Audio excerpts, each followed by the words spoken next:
I would like to start by acknowledging where we're filming tonight on the lands of the Wurundjeri people and pay my respects to elders, past, present and emerging.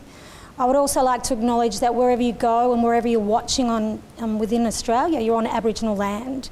We'll honour your ancestors, your knowledge, your customs, your culture, and hopefully we can do that justice tonight.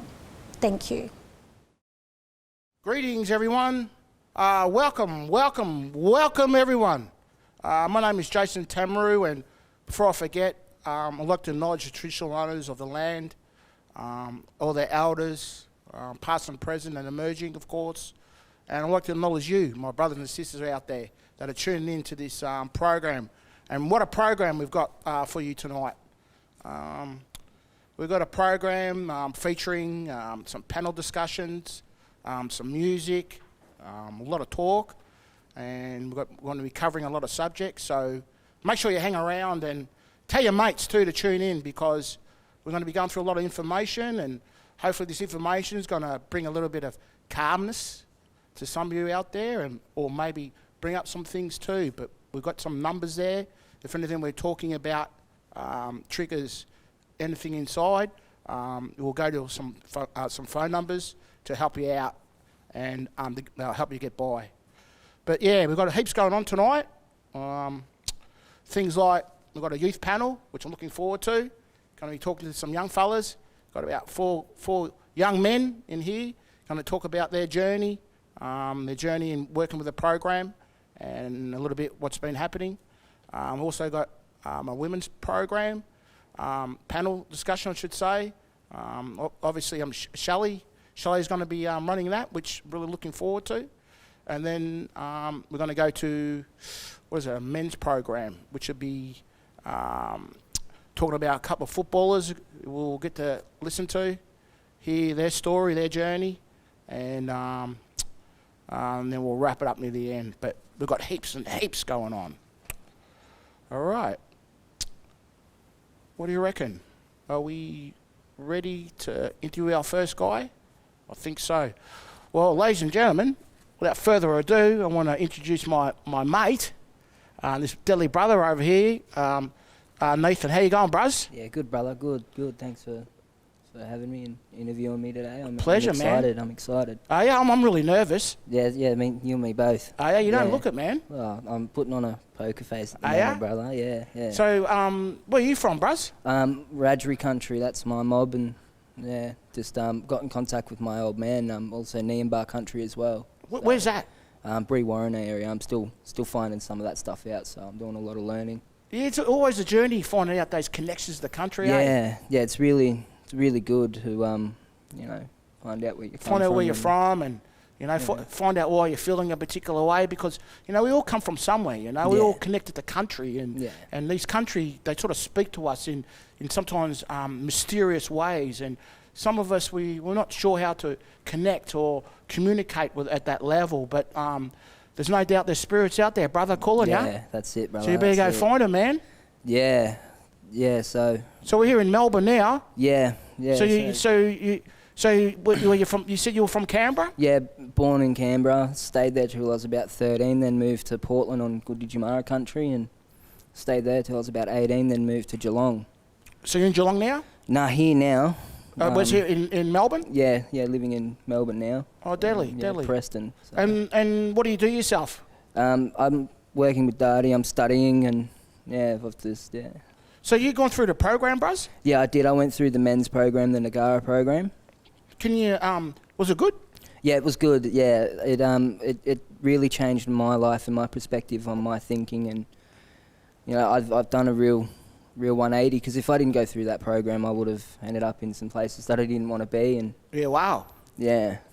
So the program's really helped you out, eh? Yeah, it's opened my eyes to a new light, I should say. That's deadly. So you come from Canberra, you moved down to Melbourne, and you had some stuff going on, and you're looking for a little bit of direction, so you jumped on the program, man. Yeah. So I've been, part of my journey was my sobriety. So, getting sober was the biggest part, and the change of my recovery to help me see things in a better way. Yeah, it's hard to see when in a bit of darkness and, you know, you've got a bit of shade over the head or call it like a peak, you know, you're not able to see everything in a greater distance, and especially coming from a cultural place. I know myself when mucking around a little bit, you sort of become a little more enclosed, and your vision feels a little bit narrower. But when you've got when you're clean, man, you can see things a lot more brighter, eh? Yeah, no, it's good. Like I've been alcohol free now for almost a year now. Oh, look out! Yeah, I know. I'm kicking goals, man. I've got a job now. I'm studying. I've just moved into my own place a month ago. It's great, so mate. I'm doing everything that I set out to this year, and I've smashed out all my goals in a matter of months. So, can you tell me a little bit about to all our viewers out there? Yeah. Can you tell us a little bit about the program, mate? So the program I went through was the Nagara program, which is the men's behavioural change program, and you're just helping you be get better and try and change your ways through family violence and sobriety, just whatever you need help on. These guys.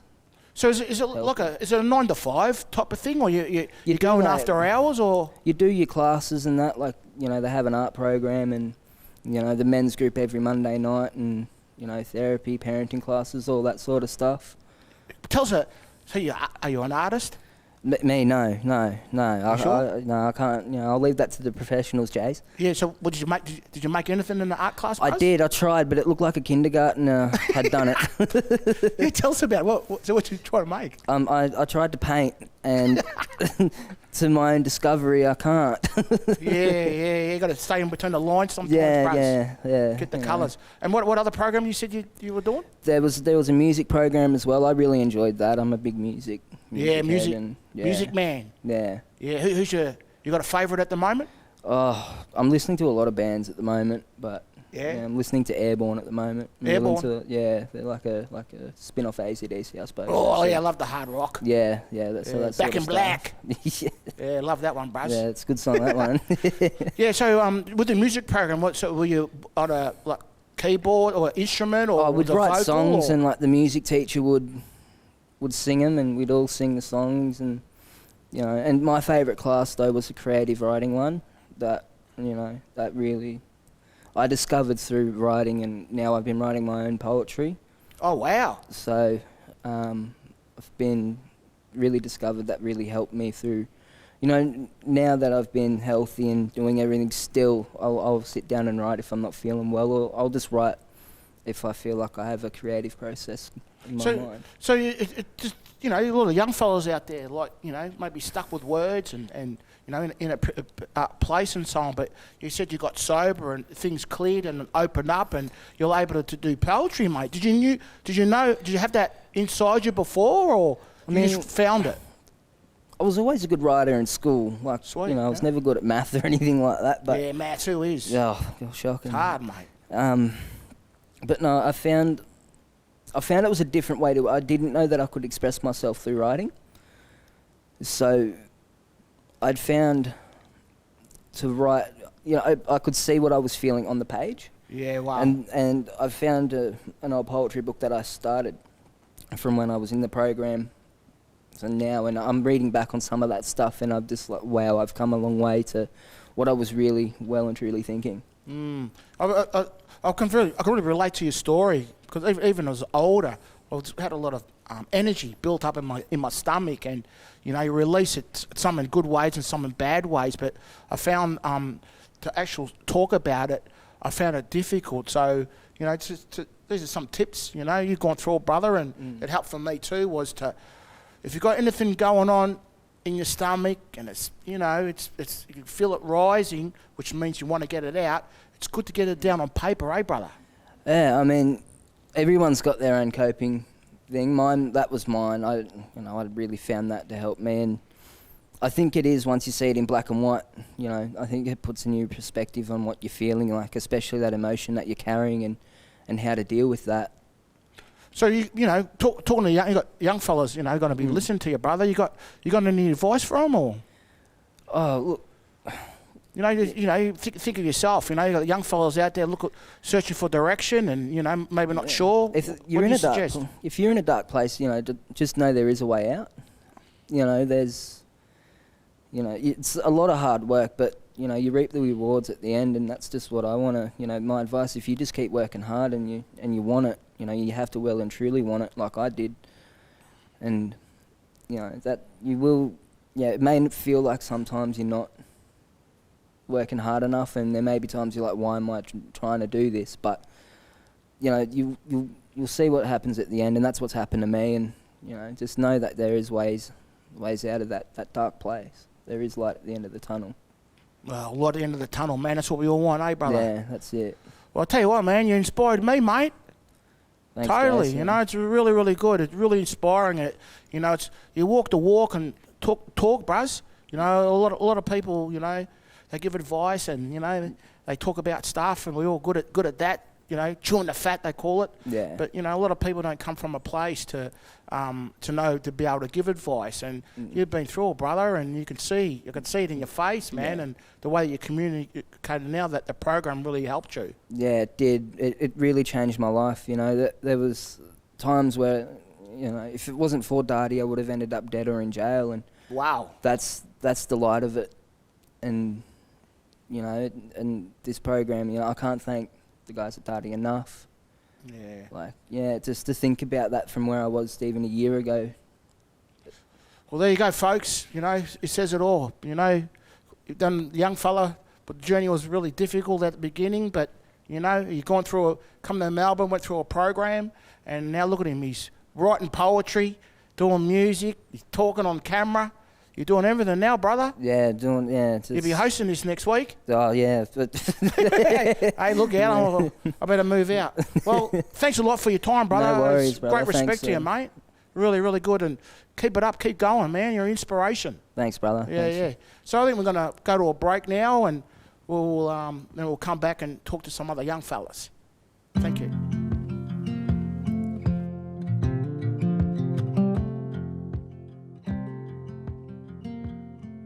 Well, it could be I used to look at violence and it, you know, be plain and simple violence, but now, you know, I look at it from understanding, you know, there's mental health issues, there's drug and alcohol issues, you know, financial. It could be a whole number of reasons.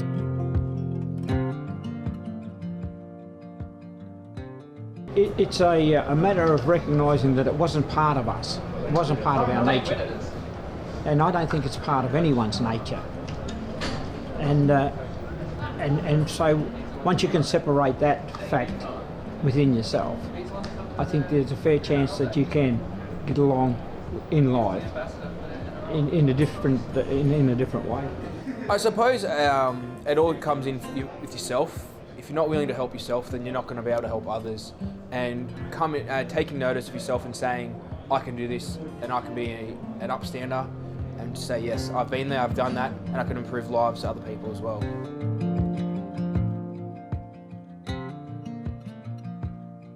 Well, it could be traumatising, could be death, it could be a whole number of things, and you know, and also it causes a lot of issues for the children who witness that stuff. They could be scared, they could, you know, be very, very vulnerable in their life, but also they can also learn those behaviours, and they start doing those to their partners when they get to a certain age and that as well. It has massive implications to the family. It's to move on. You know, there's a lot of stuff holding on from the past, what has happened in the past. I think it's massive for the family, even just to move on. You know, it stays with them for a long, long time until the issue is addressed.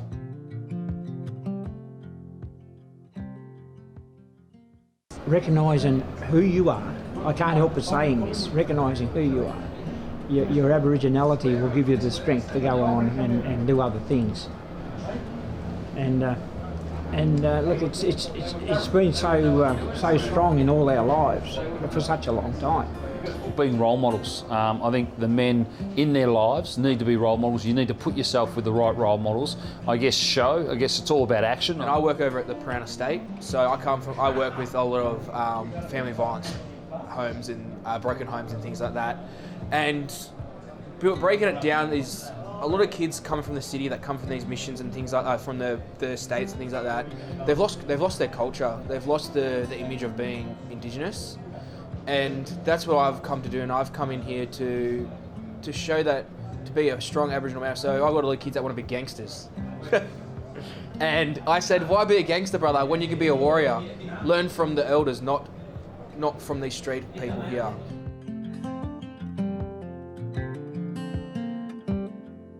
Stubbornness, shame. Shame's the biggest one, I think. Not everyone wants to, other people to know their business. But now with Family Safety Victoria, with a lot of these programs that they're pushing out, they are really holding these men more accountable. So it's stuff like that. Pride. Coming back to that, being an Aboriginal man, it's about pride, and I think even non-Indigenous people as well, you look at it as, if you say your feelings, you think you become less of a man. And I think that's where a lot of people, when they go to ask for help, they think they're broken and they think that, oh, I'm not a man no more, I shouldn't be here.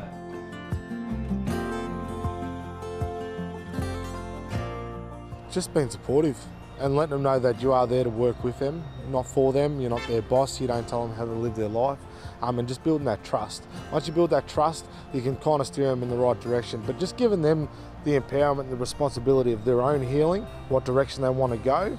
But just as long as they're steering away from the negativity in their life, around abuse, any types of abuse, and stuff like that, and just try and walk that positive line again. The culture's been around for 60,000 years, so something that's been around that long has to be good for you.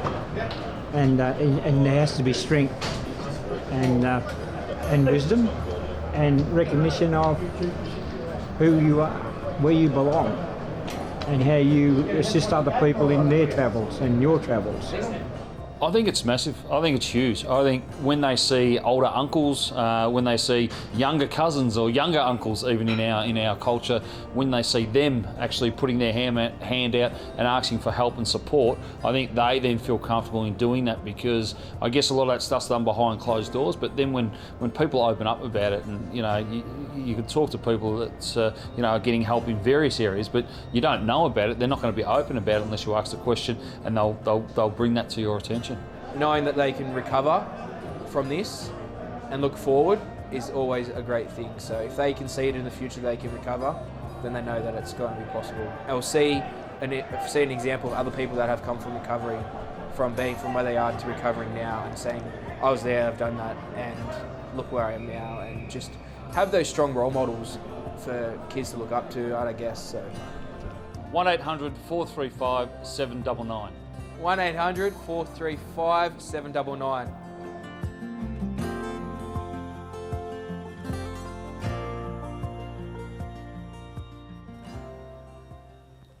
All right, we're back live.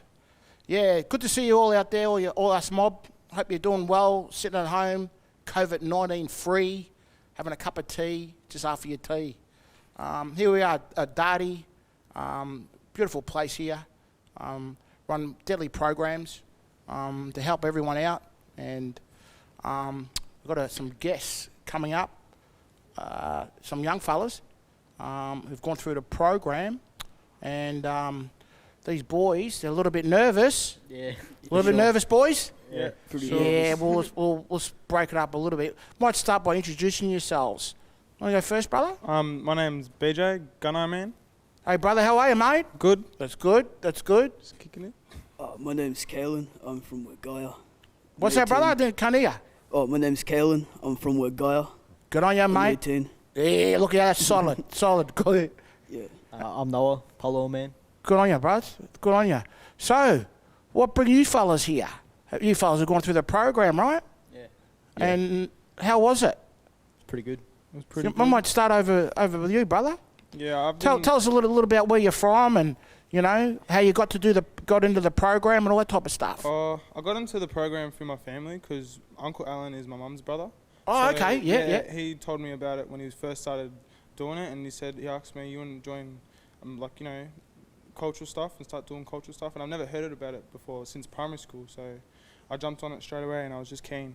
Yeah, and you like it, man? Yeah, I'm loving it. Yeah, it's good. Yeah. So how long? When did you start it? I started when it first started coming up, about 4 years ago. wasn't 4 it? years ago. Yeah. Wow. I've been to one of the first camps and stuff, but I gave it a break and then I came back. Yeah, so you gave it a little break. Yeah. Went surfing. Nah, I just focused more on school and stuff. Yeah, okay. Okay, that's good. And what about you, brother? Where you know? Yeah. Where are you from? From Wagaya. You're from Maguire? Yeah. Yeah. And where you live now? I live in Thornbury. Oh, Thornbury. Yeah. What do you think of Thornbury? Pretty good. Yeah. Thornbury's a pretty cool place. Yeah. Yeah. So you've done a program too? Yeah. And you know what you like about the program? That it's. You meet a lot of people. Oh yeah, like you do a lot of different things as well. Like you don't just sit around a campfire and eat food. Yeah. Go and like have a talk about your problems. So you get to talk about some heavy stuff? Yeah, like you go deep into yourself and deep into others as well. And what you found like because there are other fellas around you're able to you feel a bit more confident, a little bit more support to sort of more encouraged to say the nastier stuff. That's good, man. It's really good. And then how you feeling? Yeah. Anxious. Anxious? Yeah, man, we're all anxious. And come on, brother. Yeah. Tell me a little about yourself. Noah, living in Broadmeadows in student housing. I originally found out about Dardi when I was staying at Bill Williams, which is an Aboriginal hostel. Yeah. Through a bloke who was a manager called Matty Douglas. Yeah. Got on with the program.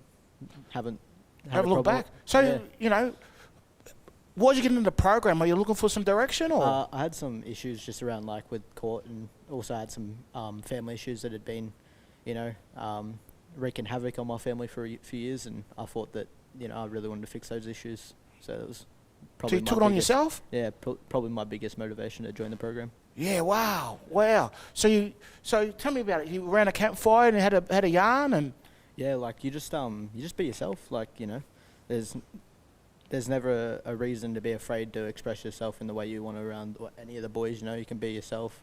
You can be comfortable. You can talk about your issues. You know, you can ask for help if you really need it, and it's always there. You know, support. And what about the age groups? Is it like a broad age group? Like you fellas all the same age, or you know, is it broad or what? Yeah, there's a couple of young ones like under 12, but all of us are like getting to the men's group. Like just came from the kids group, now we're like forming into men's. Oh, so then so you're in the men. Yeah, well, so is it different? Yeah, so we haven't really like gotten to the Mondays and nights and stuff. We're just the three of us just. We're being more of a mentor for the younger boys in the program and stuff. So you're actually mentoring now? Yeah, all of us are like taking on a role with. So what does a mentor do in this program? I'd say we just set like good examples for the majority of the boys, you know, and we offer someone for them to come to outside of the program as well, if they want to message us or, you know, talk outside of the program as well. So, you know, for some of our viewers out there, some of the young fellas might be hesitant to call or join up to the program. You guys got any advice for them? Now, what do you suggest? Say someone's feeling a little bit, you know, uneasy, but they're also, you know, got a little bit of anxiety, but and they don't really feel a bit uncomfortable to make that call to make that connection. You got any advice for them to sort of how to get over that little bit of a hump at all? Well, what did you guys do to make that decision? And was it a difficult one? Not really. You just had to step up for that leadership. You got to step up. Yeah, to that next leadership, that excel and stuff. Yeah. Yeah. So it's something you sort of recognise that that you recognise. You know, there's much more in life, and I want to find out what that's all about. I need some structure, some little bit of advice. So if any of you young fellas out there are feeling like what I just explained, you know, jump on this program because, I mean, look at these boys, you know. You could see they're shining now. We started off a little bit nervous, I know I was, but you can see you're both all relaxed now and kicking goals. So advice. What advice have you got for these fellas out there? Probably one thing that I would say to myself is, you know, nothing wrong with the second go around if you failed the first time, for sure. Yeah. So nothing wrong. What was that again? Like, you know, there's nothing like bad about giving anything a second go. That's it. And so you know, you get hit, get up, right? Mm-hmm. And if you hit again, you get up again.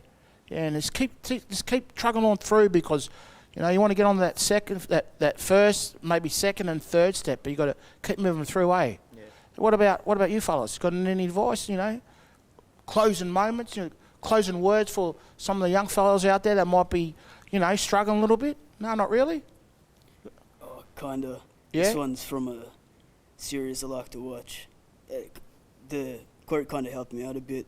Yeah? Through a lot of my dark emotions and stuff, but Yeah. it's we're all searching for the light. We look everywhere except for in ourselves. That's beautiful, bro. Darkness. Us blackfellas, yeah. We like to hide in the dark, show our teeth at special times, eh? I mean when we're chasing something. But yeah, we stay in the dark a lot of us mob and us young fellas, and at times a little bit scared to get out into the light, and the light's going to be obviously glowing, and it's better for us. So, don't forget, that's what we always want to chase. You want to chase positivity, We're always looking for going forward, and we're always looking for that light. So you hear these fellas, they've gone through this program, and look at them. They're definitely in the light, and they're shining now. So, yeah, good on you, boys. Thanks, son. It's really been fantastic speaking to you. You're doing a great job, and like I said to those other fellas, you definitely inspired me, and I'm sure you inspired a lot of the people out there. So keep on going, eh? Thanks for having us, son. Thanks. Yeah, it's really good, really good. All right, we're going to go to coming up next is Shelley Ware, which is going through talk about the women's program. But we've got some music coming up for you now. I'm going to throw to Alara.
connections with these ancient lands, descending bloodlines for centuries, mussels, fish, birds, berries, yams. Our people used to feast, cooking in old ovens under great trees, who've watched our life cycles custodial in style on the Dangala riverbank, crystal clear, clean, free from carp, that muddy bastard.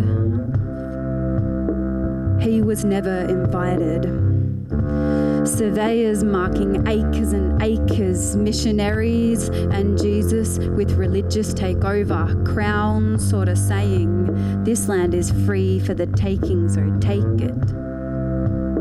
But first, he needs his irrigation systems and the mass care of the blacks here. Assimilation schemes devised to divide and dismantle our songline while our forefathers died on frontier lines. We are survivors, thanks to our ancestors, reviving our songlines with fingers in the dirt.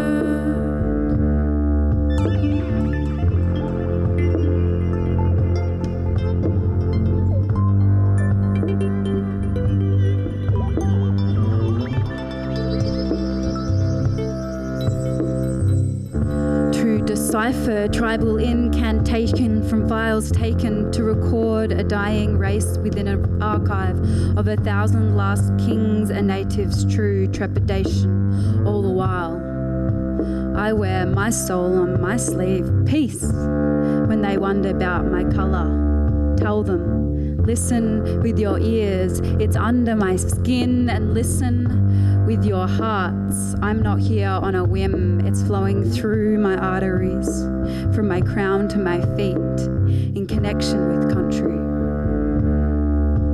I'm seeing faces in the leaves of the trees, from the scars on my soul to the hope on repeat, from my toes in the mud to the tears my eyes weep.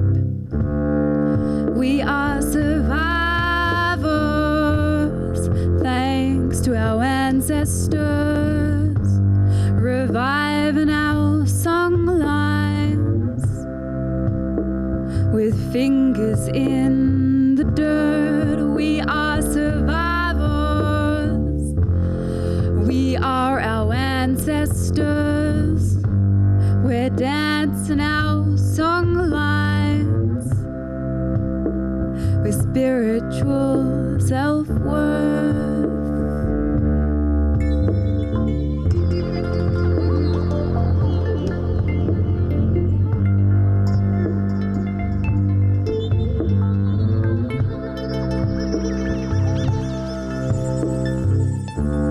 Together with Mother Earth we stand. She always was, always will be Aboriginal land. In the past, in the present, in the future. Let's put our heads down, enjoy some humour. Let's work hard to protect our mother. Let's work hard to share our culture. Let's work hard for what's most important.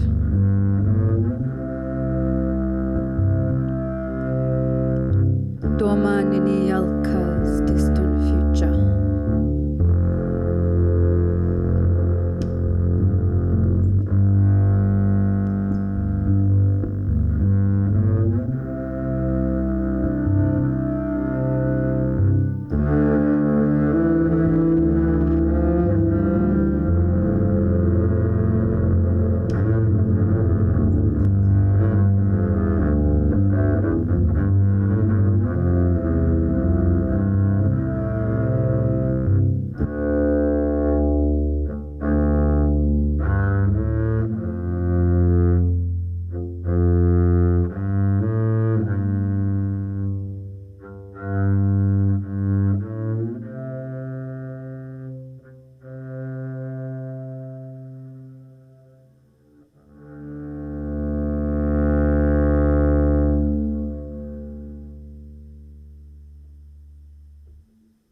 Welcome back. I'm Shelley Ware, and we've now got our women's panel. I'm a proud Yankunytjatjara Wirangu woman from South Australia, and I'd like to pay my respects to the traditional owners of the land on which we are and welcome our beautiful guests. And we'll start with, we've got Stacey Douglas here from Dardi Munwurro, and Alara, you just heard her beautiful music. Thank you, Alara. That was absolutely stunning. You happy with how that turned out?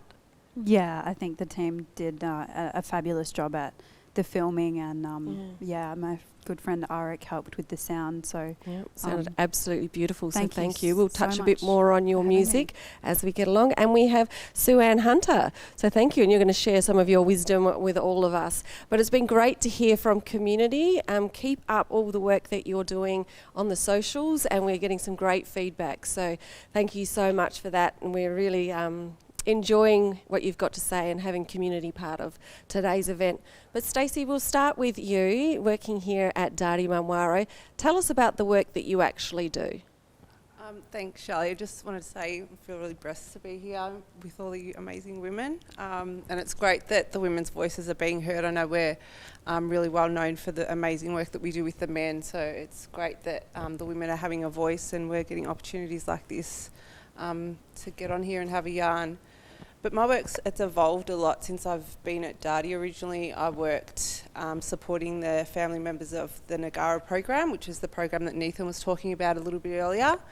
And as I was here a bit longer, we noticed that there were gaps across all of the programs with a lot of the mums and nans who weren't getting supported as well with the other, especially the Journeys program. So we decided to branch out and have a women's unit. So that's been amazing. And I'll talk a little bit more about that. We've got Ivan who will come out and have a yarn with us as well. Beautiful. So touch on what it's like for women when they do come through the program. How do they evolve as a person, and what are the benefits that how do you see them grow from the work that you do with them? I think probably we see the most healing and the most growth in the group work that we do, just connecting with other women. We just get so much healing from that, and a lot of the women are so isolated, so to be able to come together with a group of women and support each other, I think that's where you see the real difference for women. The one-on-one work is amazing and you can help women really achieve their goals, but I think the amazing work's done in the groups that we do. Yeah. And that healing that you talk about, that bleeds within the rest of their family and the community, like for future and also for present, doesn't it? It does, yeah. And I think it's amazing here at Dardi we're able to work with the whole of family. So, family violence doesn't affect just one person, it extends out to the whole family. So to be able to really support different members within the family is a great opportunity, I think. Oh, absolutely. Yeah. Thank you. Now, Alara, your music, it's absolutely breathtaking what you've shared with us today. But how has your life influenced your work? My life, my work is my life, and my music is my life, and my life is my music. So I've always played music. I think Mum found a letter from Santa while she's cleaning up during, this down period, and she said it was one from about 17 years ago, and I was writing to Mum, please, if I practice really hard, can I get my first guitar at Christmas? Yeah. I've been a really good girl. Stop sucking my thumb. So it's been a part of your soul forever, for as long as you can remember. And more recently, it's definitely been a way that, for me, I connect with my culture and with family, and with other mob around the place, particularly I did the Black Sound program at VMDO, First Peoples, and we got to work together, me and a few other black artists, and it was just awesome, that connection. And it's really, for me, it's a cultural practice, it's a spiritual practice, it's an educational platform, and I just love playing the bass and sharing that music with other people. It really hits you, that bass, doesn't it? It gets right deep in your soul.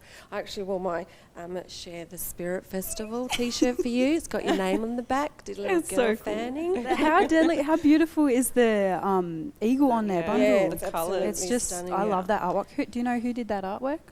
No, I think it was someone within the actual organisation, but we can certainly find out. They might even be watching. That'd be nice to know. They could let us know on social media. Absolutely. So with your music, what are some of the themes, or what have you chosen to sing about in your songs? A lot of the time my songs are about country, they're about community, my Yorta Yorta identity, my experience of the challenges that I've come up against as an Aboriginal woman, and finding that identity after like growing up as a kid and being like a little bit disconnected from community. Like always grew up a proud Yorta Yorta, like mum, you know, she's a writer and a lot of children's books, and so always knew where I came from, but didn't have like strong connection to the broader community. And so when I finally started uni and I moved over to Melbourne from Bendigo, I wanted to connect in more, and I'd say, oh, I'm Yorta Yorta, and someone would be like, oh, are you related to so-and-so or so-and-so? And I'd be like, oh, I don't know. Yeah. So I really had to go on a long journey, which is obviously never ending. Yes. But yeah, I really put a lot of time and effort into getting to know more of my family and more family history, and then obviously that goes into cultural heritage, and I realised that what I do with my music is actually practicing our culture in a modern way, and that it's a way that we've always done it through song. So I'm very proud and feel extremely privileged to get to do that. Oh, well, that's wonderful. There's nothing better than being proud of yourself. And we're certainly proud of you for sharing your journey through music, and it's special because it allows other people to go along the journey with you as well. So, yes, thank you for that. So, Sue-Ann, let's have a chat with you. Tell us about your work and try to keep it down because she does a lot. I know we spoke about that before, so I'm not going to go on about me. I guess my passion is in the healing work. So I've done a lot of study with trauma. So currently I work at Snake as a sector development manager, so really looking at how policies, I guess, can be implemented on the ground for our people. I also have a consultancy of my own where I'll work with lots of supervision around wellbeing of Aboriginal staff, and training around trauma and things like that. And also a jury dancer. Yes. So the jury, which isn't really, it's our family. Yeah. And you know, we call it the dance. People say it's a dance group. It's actually not. It's a family practicing culture. Yeah. And what I love is that influences my work and how I do my work, and I bring that in. And I'm really passionate about the healing for the next generation. Oh. So all my work sort of revolves around, you know, whether we hold workers to hold the kids or whether we're holding the kids to move forward. So, well, all three of you are part of the healing process through song and talking and workshops and programs, and also the new programs, and your earrings are a part of that too. We were just commenting, weren't we, about everybody's awesome earrings? Yeah, we were, actually. We could do a whole Facebook post on all 4 earrings. Tell you where we got them from. But your earrings are part of what you actually do. Yeah. So my cousin, Mandy Nicholson, who most people know, the singer, this is her artwork, and we've created into a logo for my consultancy, and then created the earrings alongside Koori Circle, and so I actually buy them wholesale, and when I sell them, the profits stay, and we're going to start doing women's healing programs. Oh, beautiful. So, and how can people get a hold of them? Well, they'll be once my website's being redone, so it's not up. It's not really. So it'll be redone soon, but I do have a Facebook page which will have them on it soon. Beautiful. And how do people get your music? I should have asked you that while we're talking about how do people get to you, Alara. How do people do anything these days? The internet. Yeah. I sort of guessed that. What platforms are you on? Yep, Facebook, Instagram. On Instagram, my handle's Alara, ALLARA, ___. Oh, you've gone fancy. Well, no, there was other people that had what I wanted to use. I know, it always interrupts. And on Spotify and iTunes and Bandcamp. Bandcamp's the best one because you can buy it there, and the funds go straight to us as the artists, which is great. So Bandcamp's a really good way to support artists. Absolutely. And YouTube, like all the places. great. Love that. You're making me feel really old. I didn't know half of those. I only just found out at band camp the other day, so don't worry. I'm much older than you.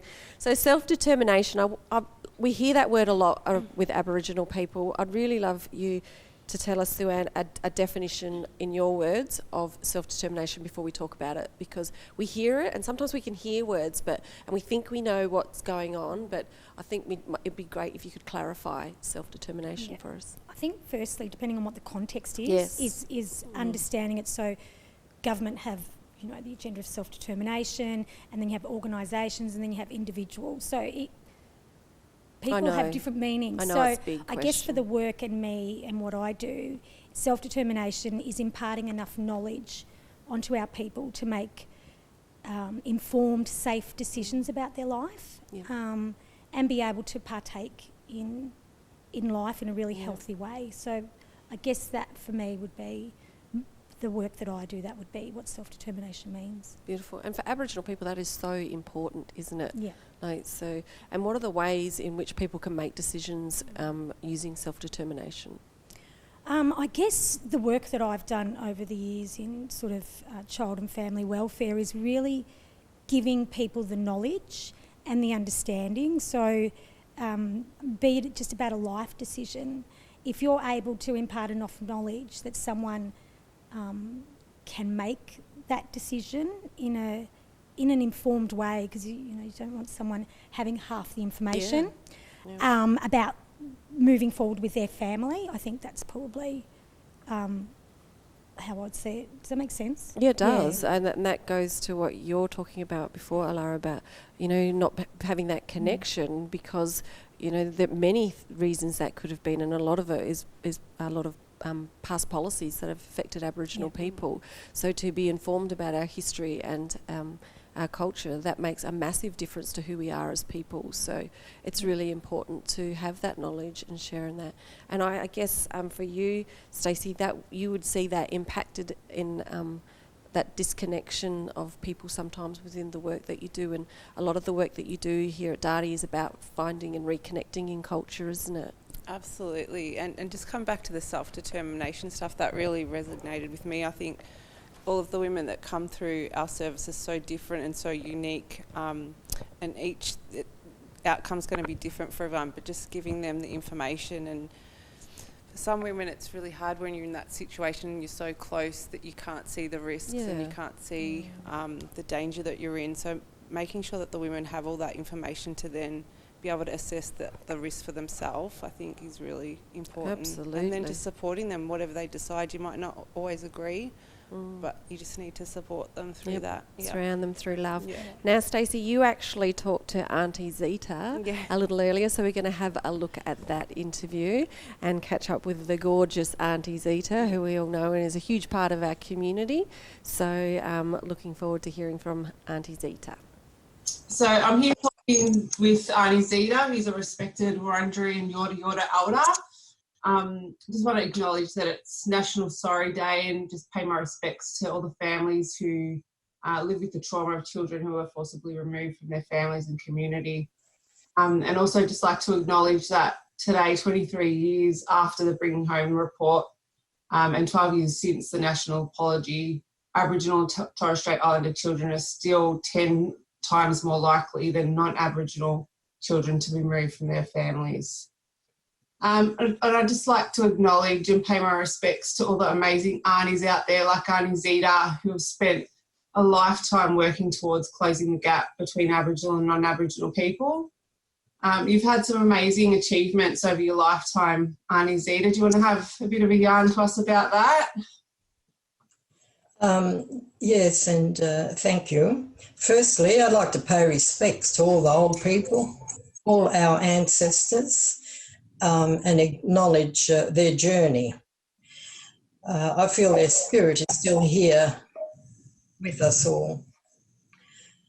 And I'm Yorta Yorta of the Yalupna clan through my mother, and Wurundjeri of the Yarra Yarra clan through my father. So my parents had 13 children and I was number 11.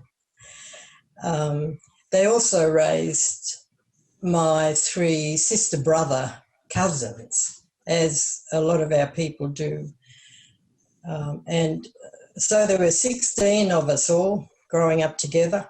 I grew up between Shepparton, Cumragunja and Melbourne. In my early years, our family lived in tin huts and sheds on orchards and the riverbank. We didn't have much back then, but we were surrounded by our elders and strong people, and we're pretty happy. I was happy even thinking about all, what we all went through, but everyone, all Aboriginal families were in the same canoe back then. So I remember with those tin huts, used to love laying in bed and listening to the rain falling on the roof, and we'd have to have a bucket so that catch all the raindrops from the leak. But I've been involved with my parents and all my family, my sisters and brother, in Aboriginal business, in trying to make a change, I guess, and make things a bit better for our people. So there are a lot of areas that I've been involved in. But that's what I thought everybody else was doing as well, because of our history. So being positive role models in our community is something that Dardi are really passionate about, and self-esteem and resilience is often built on the people in our lives that influence us and nurture us. Growing up, who were some of the people that you looked up to and admired? Who were your role models? My parents, for one. Yeah. I had strong parents, good parents, and all my aunties and uncles. My father had many brothers and sisters, and my mother had four sisters. There was 4 of them all together, and because of the time that they lived in, and they were able to share with us many things that happened in their lives, like, for instance, today is Sorry Day. Well, all my aunties were taken away in 1914, and my mother's sisters, and they were taken out of school. So these are stories that these are facts that have been spoken about in our family, and we felt the pain of all that for my poor old grandmother. So they're the people that we look up to, because we know our history. It's very real and still with us, and we need to remember the journey of all those old people, because even though it's in the past, it's still with us today. And we've got a lot of sorting out to do still to make things a little bit better for our people. I just want to talk about COVID and how that's affected you. The theme this year for Reconciliation Week is In This Together. How have you managed to stay connected to people during this time? I know restrictions are easing up a little bit, so it's a bit exciting, but how have you managed so far? Well, I've managed. You have to manage, of course. And I think back to how our ancestors were affected by first contact, actually. And when all the settlers come onto our country, and that's when everything changed, and all diseases that affected our people and spread right across the country, and we didn't have well, they didn't have any, any way of dealing with that, had no control. And that effect is, from first contact, is still with us today. So a big part of these gatherings and these posts that we do on Facebook, Auntie Zita, are about raising community awareness of family violence in Aboriginal communities. How important would you see that kind of awareness raising, and how important is that for change? I think it is important to raise awareness about family violence in our community. And I don't actually like that, the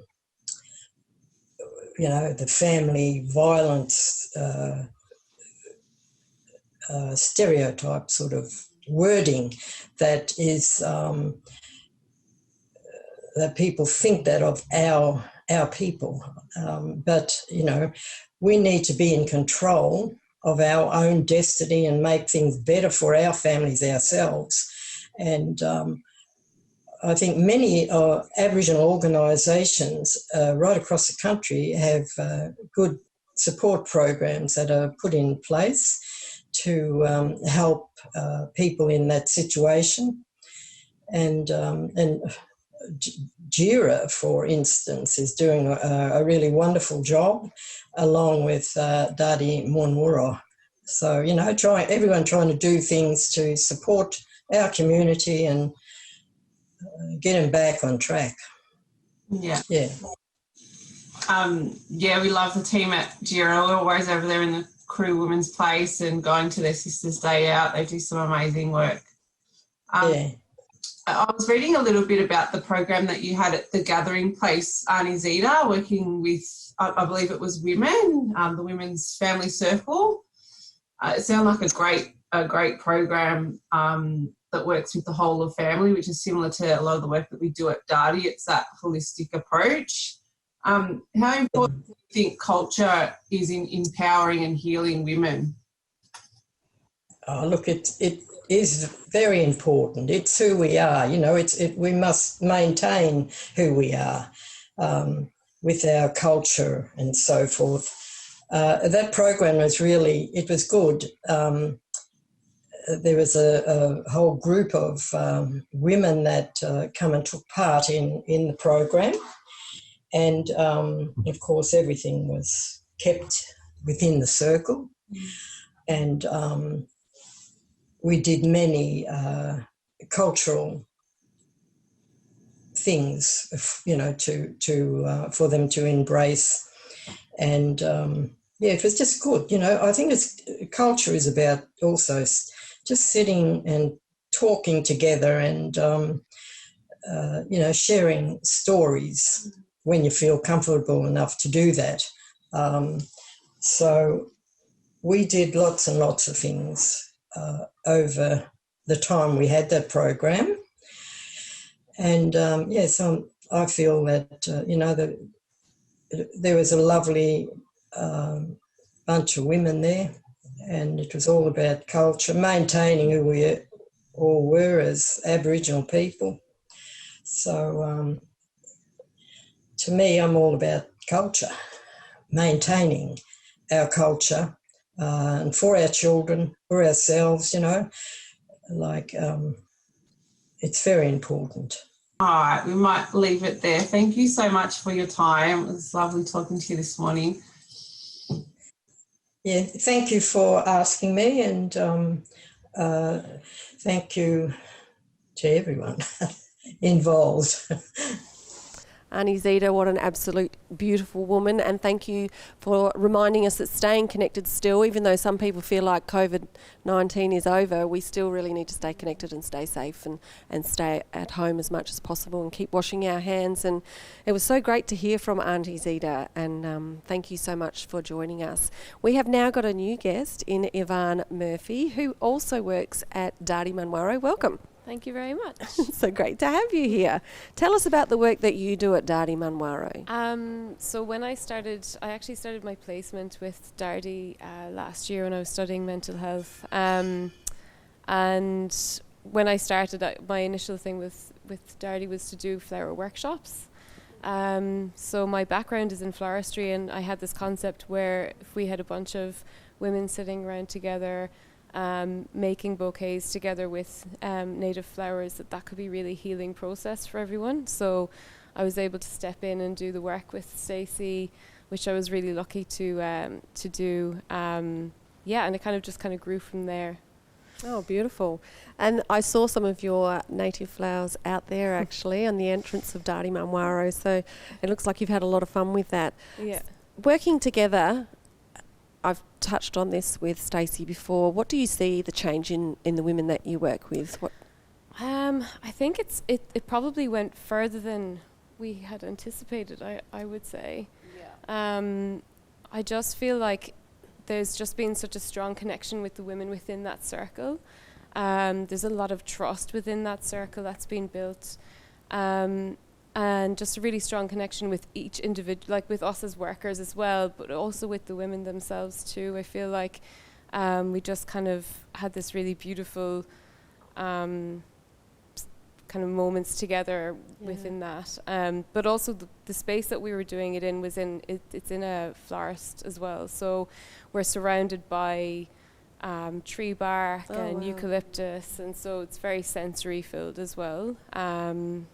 So it was a really amazing process to go through. Yeah, how beautiful. For the Aboriginal women, just having nature around and having that connection to the flowers, I think was amazing. It's so healing. It's such a healing space. When you walk in the forest, it just reminds you of being on country, just all those beautiful smells and touching the beautiful flowers and just being able to choose whatever they wanted, just having those choices. It was, pretty amazing. I don't think we anticipated how amazing the program was actually going to be. No, I don't think we realised what the outcome was going to be so significant for all of us, because when we had to break up for Christmas, we were all really devastated. We had to say goodbye. Like, genuinely really missed getting in and doing that every week with each other. And I also ended up, because I use a lot of native ingredients in baking, so we'd end up like having a break and sitting down and eating cake that I had baked for all of us. So it was real kind of like feast for all this, like I said, feast for all the sensories, like in every way. Absolutely. That's so important to get your senses alive and feel like you're connected to country and to each other and the work that you're doing. There might be a woman watching tonight that's out there thinking that they would like to be involved. How could they contact you? And taking that first step sometimes is actually the most difficult step. But how can they become connected to you and be a part of what you're doing? For us at the moment, we work internally with the families who are already connected with Dardi, but eventually we'd really love to be able to open up our services to all the women out there. But yeah, there's Gira, there's Elizabeth Morgan House, there's so many amazing services out there. Women just need to be brave enough to take that step. And sometimes it just takes a little bit of time too, doesn't it? So and you do a lot of work with psychology, just thinking about our people, and we've talked about the future. What does that mean for the future of future generations, the work that these wonderful women are doing? It's amazing. Like, I don't think you get the extent of what you do, because one, you're connecting women back to country, which is really important. Really. As Aboriginal women, that's really important. And culture is a protective factor when we do that. You're doing it in such a safe space where everyone's comfortable.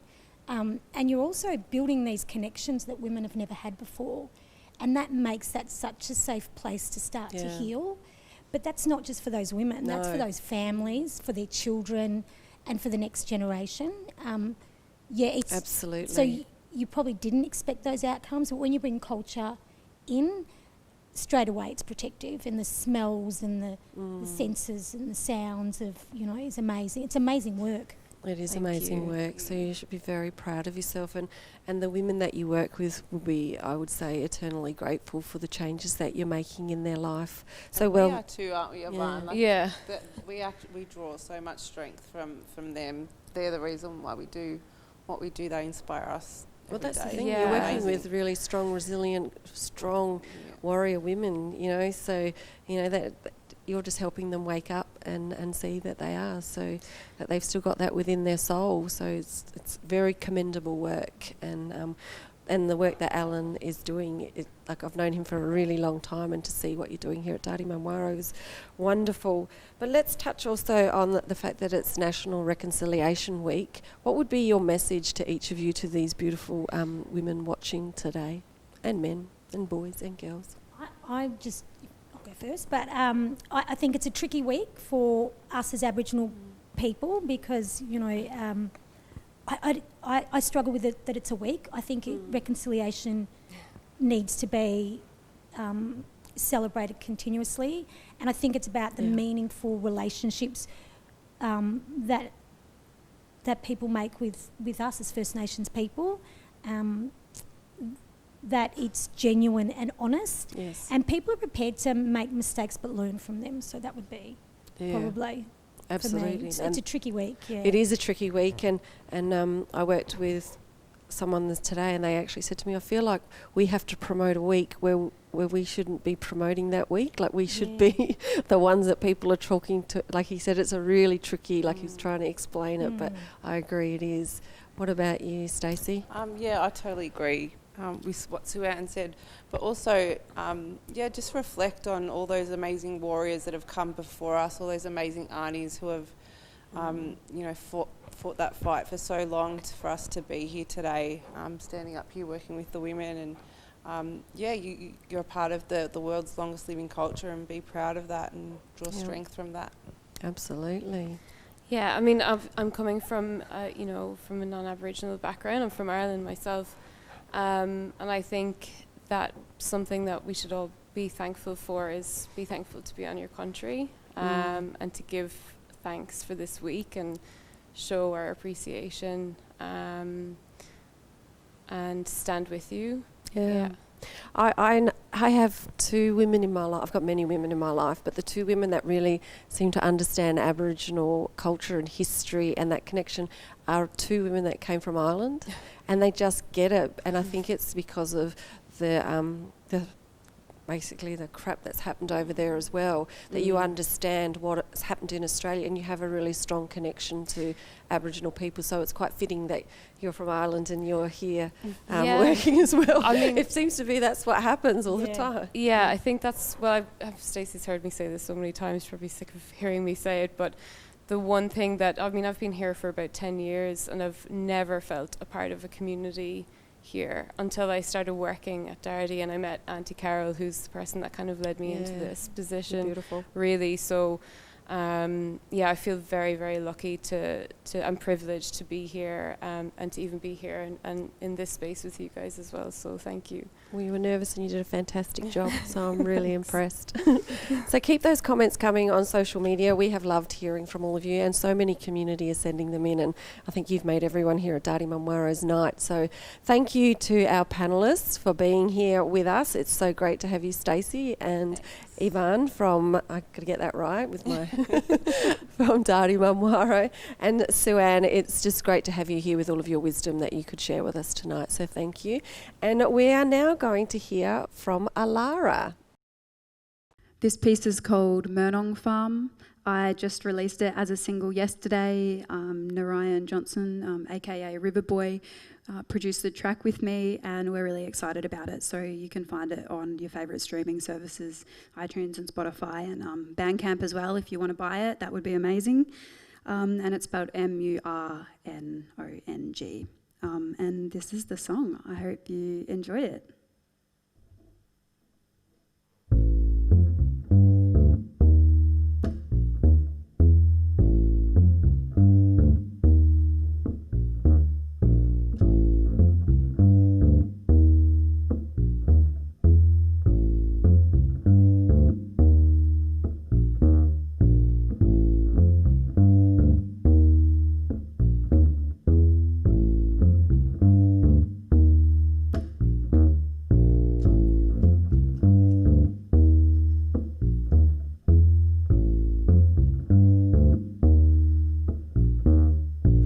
Murong, yam daisy, yam tuba, nutty, nutritious, delicious, grandmother, mother, children, Uncle Bruce.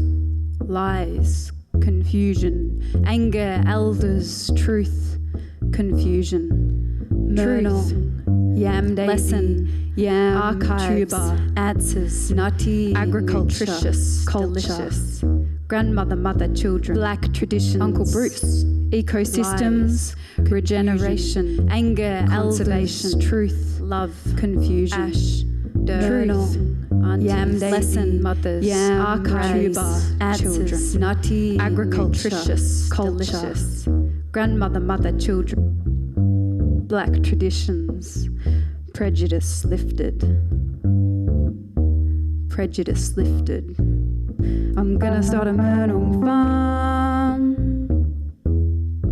in my rental in Preston. I'm gonna start a Murong Farm in my rental in Preston. Get your sheep off the soil that I aired with my hands for more than 2,000 generations. I am sovereign, I'm free, unbound myself of Western mental shackles, machine-type mental slavery. But you see, I'm not free, not until I'm with my land. I'm gonna start a Murong Farm in my rental in Preston. I'm gonna start a Murong Farm in my rental in Preston. Get your sheep off the soil that I aired with my hands for more than 2,000 generations. We made this country, these countries, this nation, these nations. These countries made us, dreaming. So get your sheep off the soil that we tended with our hands for countless generations. I'm gonna start a Murong Farm in my rental in Preston. I'm gonna start a Murong Farm in my rental in Preston. Can I start a Murong Farm in my rental in Preston? Can I kill the grass, turn the soil with my fingers, revitalize the old traditions? Can I start a Murong Farm in my rental in Preston? Warmth of the aunties, flowers shine bright like the women who dig them. Their flowers yellow, strong like the sun, reflecting the power within them. And their men.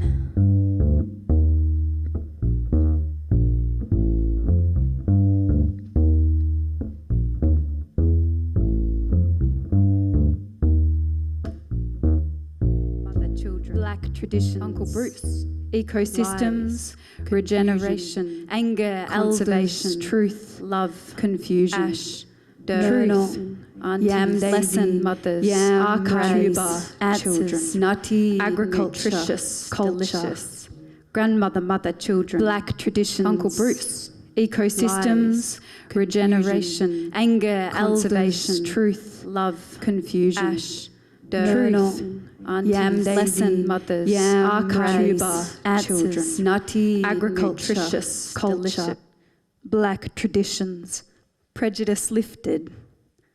Thank you. Hey, I hope you're all well. Welcome back to the men's panel. We hope you're enjoying the show. Make sure you send your comments through, send your cheeros too, and we'll give you a shout out. And make sure that you consider the 1300 crisis line. It's been working well with both men and the women, particularly the women ringing up, trying to help support their partners and their kids as well. Thorpe, joined on the couch with yourself, mate. Always good to see you. You too, Robbo. It's good to be on the couch here with you, and had a great night. The youth panel and the women's panel, Robbo, were fantastic as well. So we've got our opportunity, and hopefully the viewers there are really enjoying themselves tonight, and hopefully we can bring it home. It's always I had the opportunity today to interview Greg Inglis, and one of the things he mentioned was his self-belief. And at times, whilst it's nice to have, we don't always have that belief in ourselves, and you need people around you to believe in you.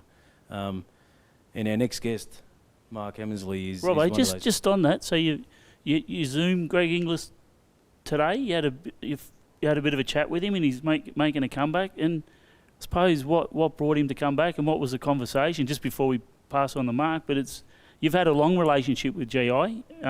He spent a bit of time with you at the Storm, and before he moved to the Rabbitohs. I know we're not talking footy tonight, but it's great that he's made a comeback and he feels like incomplete. So, what was the conversation about? I was checking to see how life was treating him, basically, and checking in with all the old past players to see how life's treating them and what they're doing with their life at the moment. But for Greg, was just saying, he's still got a bit of fire in the belly. He wants to continue playing, which will be in England. But I actually told him, and I was lying in bed the other night with my wife watching the Michael Jordan show, The Last Dance, and there was just clips that reminded me of Greg, particularly around when Michael Jordan said he wanted the balls in his hand in those clutch moments, those close moments of the game. And I asked Greg, and he said the same thing. And he said it because he had that self-belief. And sometimes he said he didn't even know what he was going to do when he got the ball in his hand. He just wanted the ball in his hand. And I was thinking, in that wonderful mentality to have of that self-belief in your own ability, but it also got me thinking that we don't always have that. And that's why we need some good men around us and good women around us and those support networks around us. When we do need those moments when we're tested and challenged, to someone to help us. And whilst it's a beautiful moment, that also got me thinking about that as well. Yeah, well said, Robbo. That's great. And really well said. We do need them support networks. And we've got Mark Hemsley with us, who's been doing some amazing work at Galliamble. We're going to show a little bit of footage a bit later, Mark, but just great to have you on. And can you tell us a little bit about your role and how long you've been at Galley and I suppose it's an important program, part of our community, and we need that sort of support like Robbo just said, but be good just to tell us a little bit about Galley and your role. Yeah, thanks Alan. Robbo? Good to see you. Yeah, I've been there 12 years now as manager at Galliamble, and it's an important program. I'm privileged to be there and get to work with the men like me. And so we're a residential rehab. Nguala's got 3 residential rehabs, one women's house, 2 men's houses, Yitchiwadik, Wingia-Luckner and Galliamble. Galliamble's been going for I think around 43 years or something now. So I was thinking tonight how privileged I am just to follow on the back of the other managers that were there before me, who are always highly regarded and well spoken about from all the work they did with the men before me. So but we're a drug and alcohol service, and most of the men that come to us have got severe trauma history and need a bit of healing. So Mark, in terms of changing some habits in our lives, that rolls off the tongue really easy, but sometimes to put that into practice can take a few times. Yeah, definitely. Yeah, we have got some men that have been back quite a few times. Yeah, and I think that's the best part about Galliamble. People can keep coming back, and I heard tonight a story about a fella who finished the program and actually works for you now. Well, he said that just the fact that he could come back to Galliamble and visit was a really big part of his life. Yeah. And Mark, Galley has a really proud history, and it's great that you're part of it, and I know Nguala has as well. So I went out to Galley yesterday and I got some footage. So it'd be good just to show a lot of the fellas in the community being part of Nguala and Galley. It's great we can promote our services because we do some amazing work in our community. So I'm really proud, Robbo, that we can promote and support our services out there who are doing some great work. So we maybe just have a look at some of the Galley. Yeah. We interviewed one of your staff members yesterday as well, Mark. So maybe we could just go to that. How you going? I'm Kane Lateral, Yorta from Melbourne. This is Galliamble here. So what we do here is we've got a 16-week program for the men that come out of jail or rehab, any walks of life. They go through a 12-step program relapse prevention, mentoring programs. We've got a good program with Dardi that's run on Monday nights. Do a bit of art, a bit of possum skin making, all that kind of stuff. So we've got full access to gyms, intensive case management, things like that. So yeah, we just run a bit of a thing like that, and yeah, we're looking for a lot of, you know, it doesn't matter who you are, whether you're white, Aboriginal, we take all sorts. Yeah, that's our program. To get involved, really, all you do is just fill out the assessments, whether that's, you know, if you want to come in to the rehab or if you want to just get involved. We've got our Galliamble email, which is galliamble@nguala.org.au. Just send us an email if you want to run programs or link up. Just send us an email and we'll reply back to that. If you want to get involved in other things, we can always, you know, if you call us on 9534 1602, we'll be able to help you out. And for any of the people out there that want to go into rehab, there's 2 assessments on our website, which is nguala.org.au. 2 self-assessments, fill them out. There's a fax number for our intake team. They'll process them through and get you in as quick as possible. Young Kane there, and he's doing a tremendous job out there at Galliamble, Mark. You must be so proud of him and the staff out there. So he's doing a really great job, and I really want to acknowledge the work he's doing, and you know, and the way you support our men in our community and the women. You mentioned Winju and the drug and alcohol services that you provide to the community. So I really want to, and has a rich history in Nguala. It's been around for a long time. So I really want to send a big cheerio to all the staff and all the work, and say thank you for what you do. So. It's you must have been proud there when you see young Kane there, Mark. Yeah, I've got a really good team at the moment, especially Kane. We've got high hopes for him for the future. Yeah. Mark, it must be a nice feeling when you see you have an impact on someone's life. Yeah, it can be. Yeah, definitely. It's definitely rewarding when you see men change their life and go and help others. Yeah. Yeah. Well, Robbo and Mark, I also went out to the Dandenong area and I visited the DACL, the Dandenong Aboriginal Co-op, who do also great work, Robbo and Mark. And I spent a little bit of time with some of the workers there, and it was great to hear what the DACL do in the community, another great organisation. So maybe we could just throw to them and maybe hear from their staff, Robbo. Here at Bunurong, I'm the male health worker. I really enjoy my job, getting in, trying to get the men to see the doctor, not stay at home and use that attitude, she'll be right. So we're running a few workshops here on men's health where we invite the men in.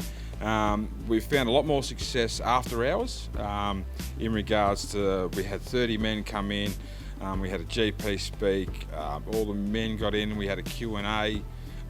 It was very good for our community. So what we do here is I'll get a referral from the GP.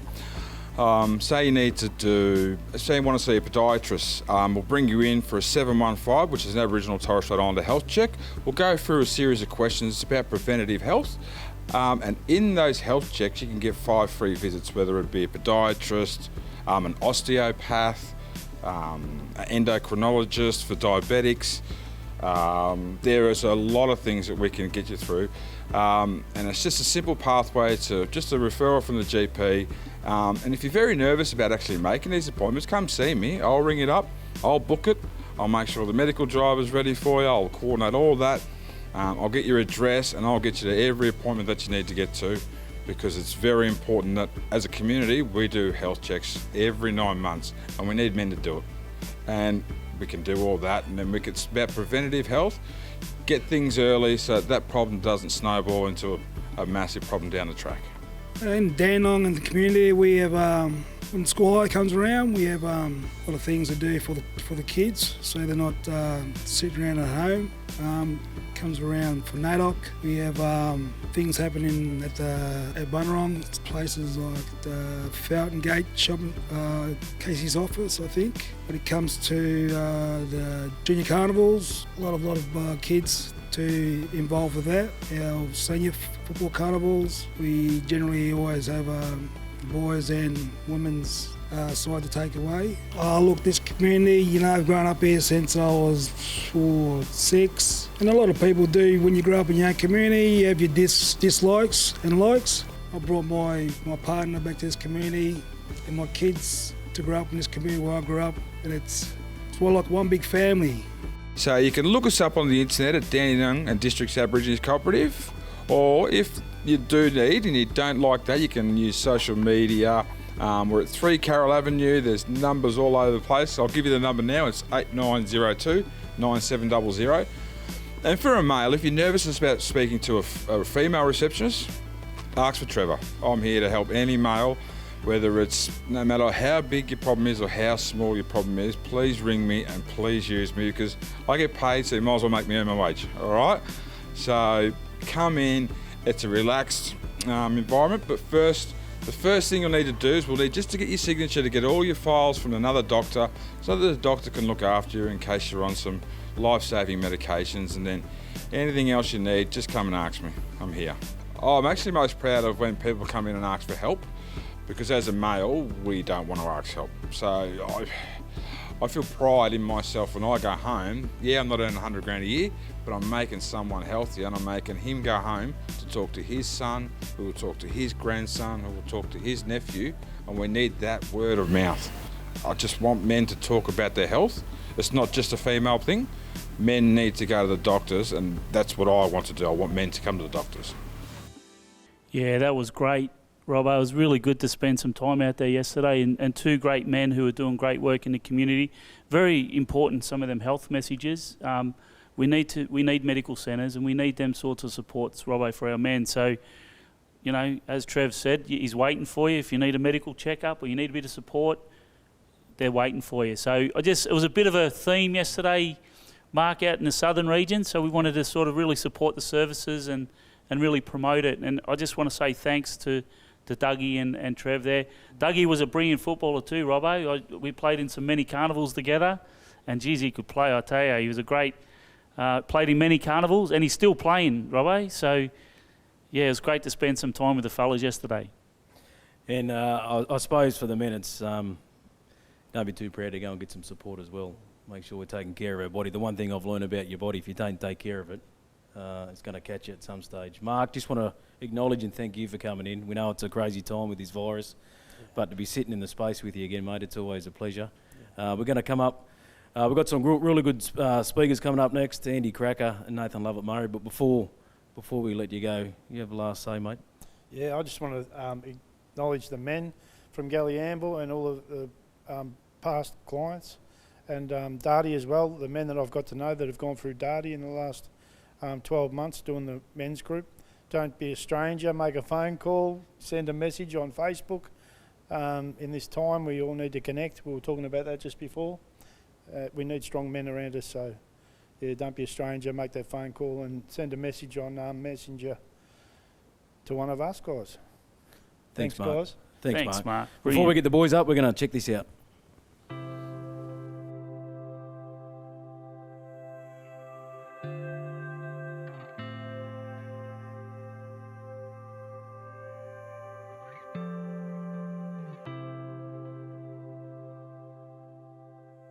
Before coming in to the men's groups, I was really lost and broken. I just felt I was very disconnected from my culture. I was very angry at the world. Yeah, just very immature about life, and just thought the world was out for me, you know. I was lost. Just looking for direction. Yeah, I thought I'd exhausted all options.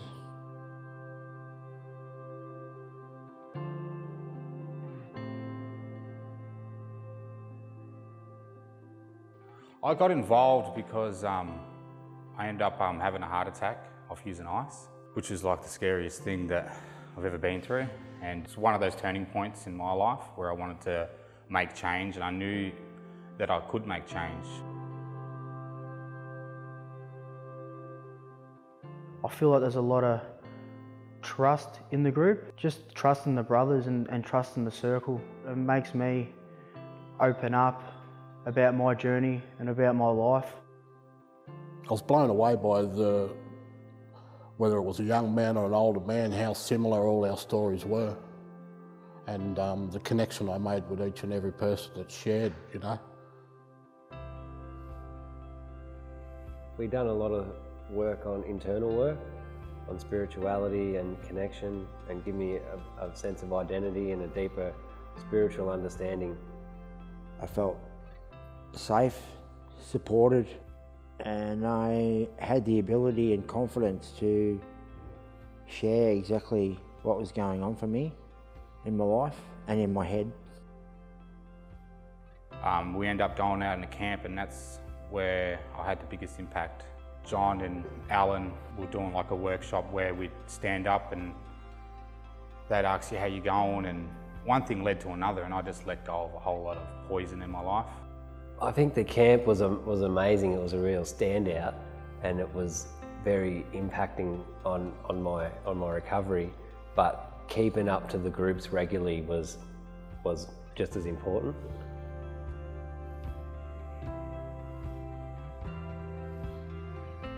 There's so much I've learned. I've learned what it's like to be a man, you know, a true man, you know.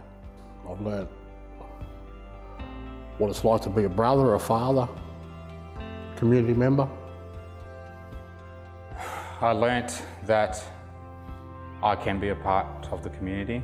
I learnt that I do belong, and I can be a man and fulfill my role as a man in the community.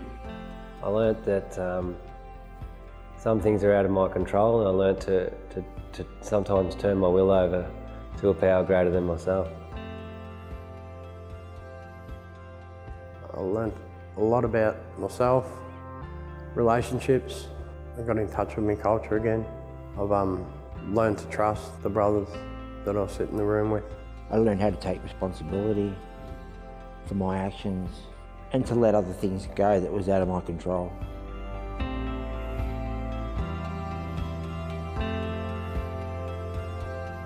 Would be about 2 years now, and I've made heaps of changes in my life. I've started apprenticeship to become a chef. I've nearly finished that. It's given me a belonging and a community and connection to other men in the community, which I never really had. And it's provided an avenue for healing, and that's the biggest thing that I'm grateful for. I think my life's completely done a 180 from where I was going. It's just given me back that joy in my life and faith and grace, humility, serenity. I got my life back. Today I try to live in the moment, in the present, rather than yesterday or tomorrow. I'm changing day by day, and I'm just glad to have this opportunity to have a crack at a normal life and doing the program. I'm just enjoying that right now and enjoying the journey.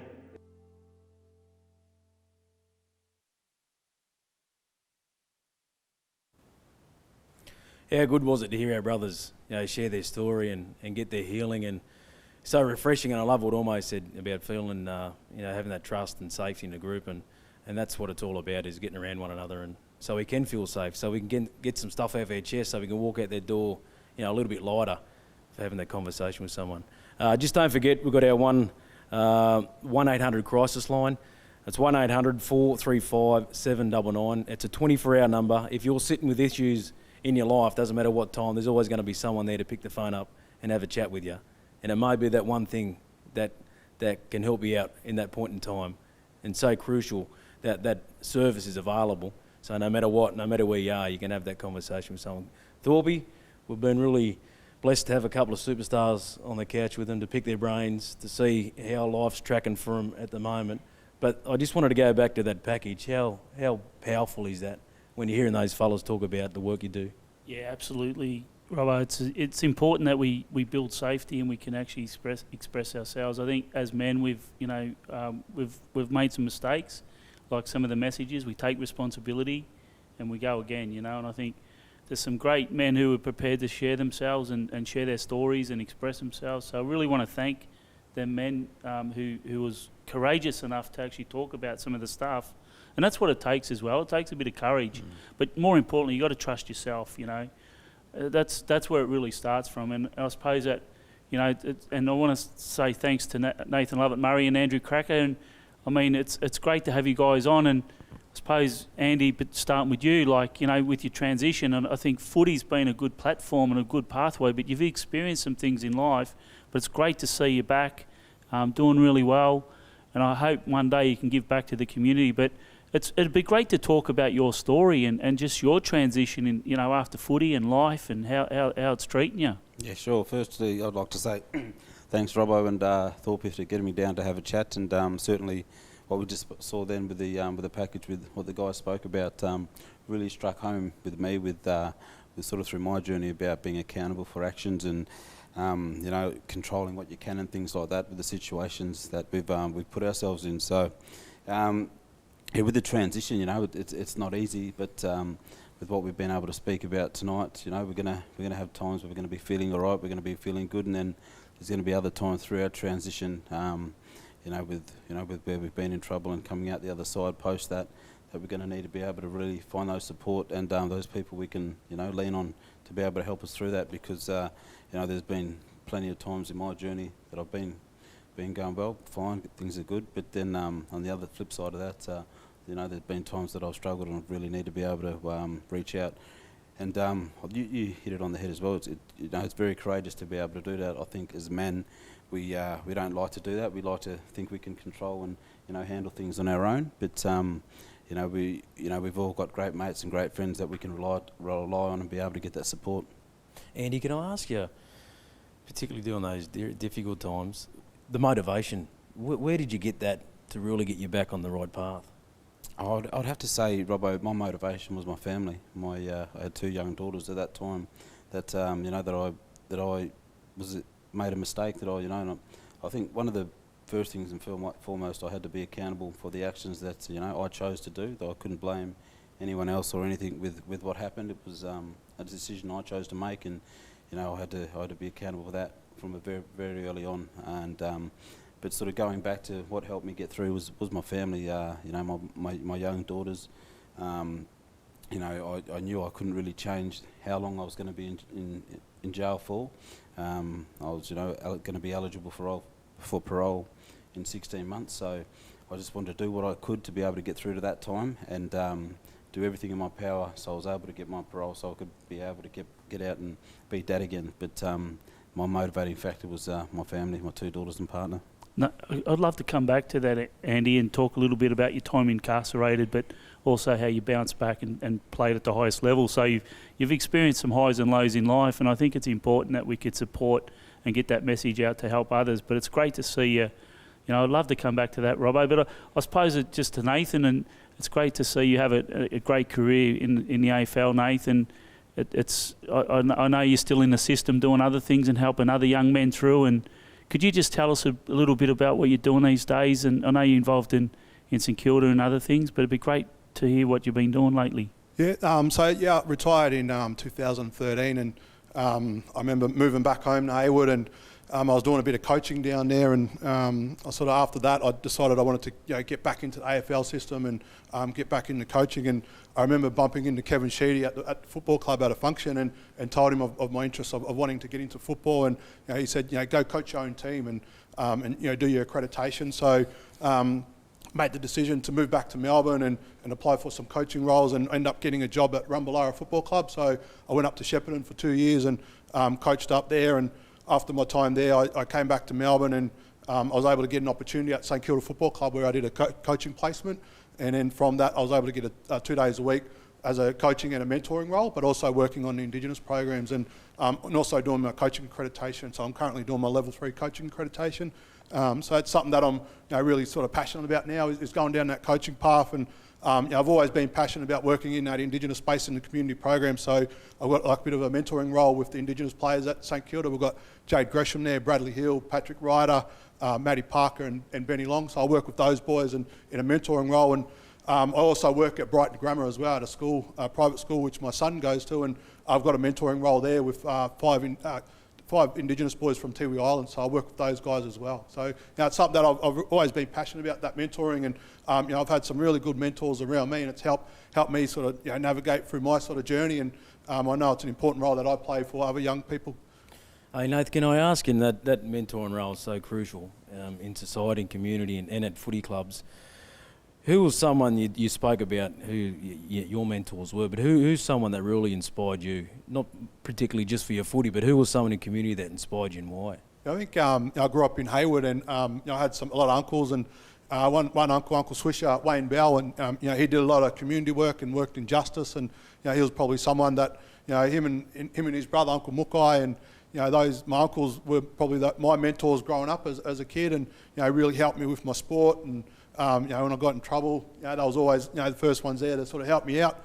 And then when I moved to Melbourne for football and got drafted to Essendon, I had a guy, Michael Long, and he was like a really important mentor figure for me, and also another guy, Dean Rioli. He was like a big brother mentor and helped me sort of at my time at Essendon. And then when those guys sort of moved on, I sort of started playing that role with the younger guys when I was at Essendon, with Patrick Ryder, Courtney Dempsey, Leroy Jetta, Alwyn Davey.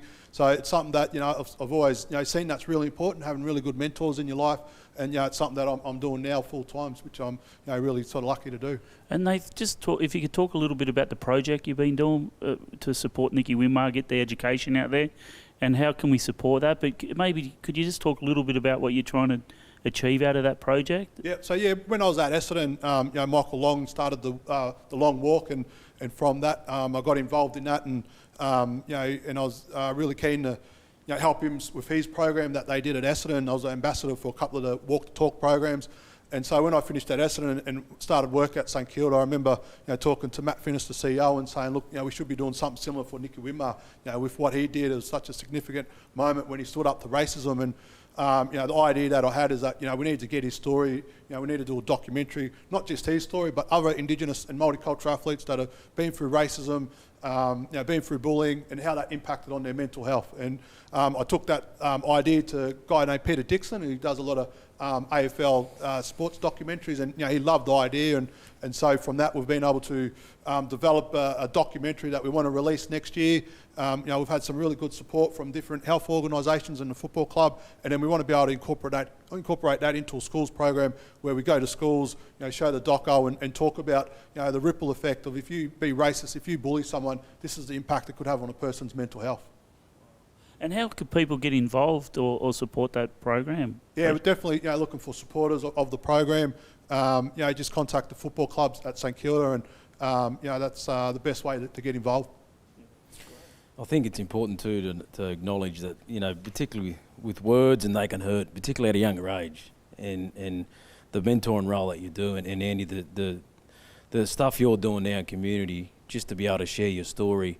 I'm interested to hear from both of you guys. Did you continually learn about yourselves the older you get, and when you hit particular moments in your life, do you go, oh wow, I didn't know I was capable of that? Yeah, first off, I want to say to narrate, the amazing things that he's doing, to be able to start those conversations, to be able to, to help educate people. I think that's how, as a community, as a whole, that's how we all get better and, tread in the right direction. So that's great stuff what you're doing there, brother. But I think, at a young age, when you think about things, sometimes, unfortunately, when I was younger, when I used to get, experience racism, you'd want to fight, and then that's the way you thought it would go when you were younger, and then you mature, you realise, no, that's not the way to go about things, and there's other ways to be able to, to be able to stand up and to be able to help educate people, when talking about racism and all that kind of stuff. So I think, with what we're all trying to do and educate one another, and I think that's the best way to go about it. And certainly as you're younger and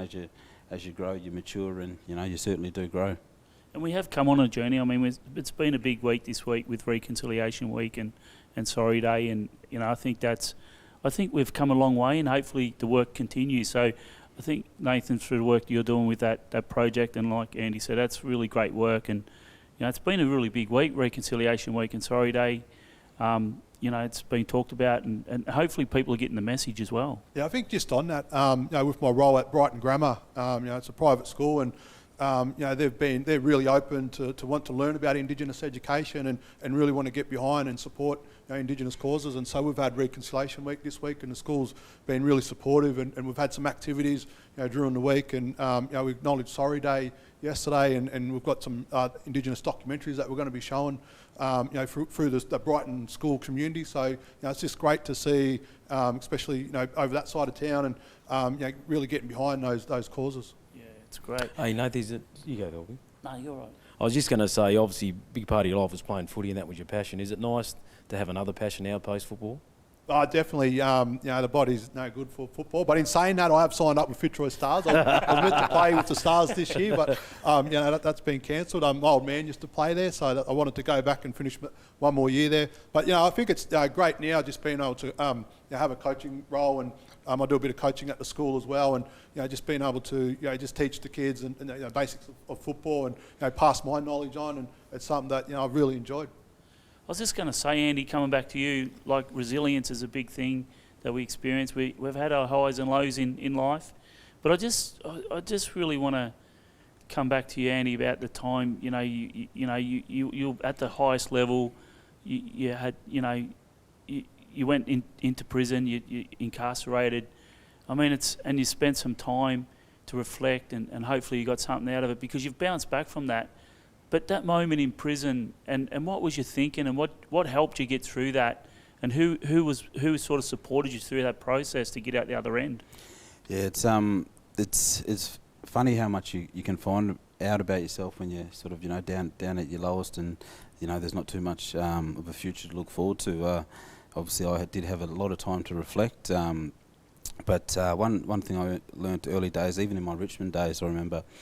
Sports psych came out and spoke to us, and I remember him speaking about only controlling things is what you can. And as I said before, I couldn't control that I was in prison. I couldn't control how long I was in there, but how I could go about things each day, and with my thoughts and emotions. Like obviously, I had hundreds, thousands of emotions and thoughts going through my mind each day, but whether I was going to attach myself to those thoughts to be able to act on it, or I was just going to let it go, let it come through, feel it, and not worry about it, and try to do something that was going to be a bit more positive. So because I certainly saw that there were a lot of guys who probably didn't use their time whilst they were incarcerated to the best, and try to make a positive out of that. But with me, that's what I try to do. So I try to break it down and set little goals for myself. Obviously, every week, I was able to see my family. So, every week I'd, really look forward to that, and with my phone calls, and it's something you spoke about before as well, Robbo. Your physical sort of health as well. So, I had a lot of time to be able to train and make sure that I kept myself in really good physical shape, which I was able to do. And with that, and having my family, at the forefront of my mind, that was really. That was my thinking process through my time of incarceration. I was just going to say, boys, and Nathan, you jump in there as well. I think one of the things us fellas are guilty at is taking care of ourselves, and sometimes big things become bigger things if we don't address it properly. What's some of the, I suppose, ways you've coped and dealt with stuff when things in the background have becoming perhaps overwhelming for you guys? How do you guys take care of yourselves? Yeah, I think for myself, just being able to look after yourself physically, and just going out for, I can't run as much as what I used to, but I like to go for bike rides and go for walks, and what they say is a healthy body is a healthy mind, and that's something that I've always been able to do, and I think also just being able to share your problems, like we all go through problems, but just having some people close to you that you can open up to, and I've had really great support, family and friends, and everyone goes through tough times, and it's how you bounce back from it. And I think what's helped me the most is just having a really good stable of people that I can talk to and open up and get things off my chest. Yeah, I think you're spot on, Nathan. It's as I spoke about before, sometimes we're very proud men, and we don't like to share our problems, but sometimes when things are things are going on, and then we speak about it, then we realise, oh, hang on, that wasn't so bad then, to be able to open up and be able to have the trust and be able to speak to those people that are in your corner. Yeah. Well, I certainly want to say thank you for coming on tonight, because I think we've got to get these messages out there, and I think having some meaningful conversations like this, and just being able to really talk about some of the issues and celebrate history and culture as well. But we've really got to break some of that stigma. We've got young panel on tonight. We've got to really support our future, and it's guys like yous who can really make the difference. Like, we promoted some of our services tonight. I think we've got to collectively work together and really celebrate and support each other on this journey together. And there's some amazing resources out there. There's amazing supports, and if you really want to change and you really want it, people will help you, But I think one of the biggest challenges for men in particularly is to ask for support, and I think that's the first step. It's we talked about a little bit tonight, Robbo, about surrendering something, and it's just great messaging tonight, and I think we're going to wrap it up, Robbo. I think we just should say some thank yous and sort of wrap it up. Yeah, thanks so much, fellas, for coming in, particularly this time of the virus that's going around and how isolated everyone's become. I certainly hope everyone that tuned in tonight took something away from it. Remember that line, 1-800 crisis line. Go to the Dardi Munwurro website where you can see what program you can get for support, or maybe not for yourself, or somebody else that might benefit from the great work Dardi Munwurro is doing. We certainly hope you enjoy the night, and take care.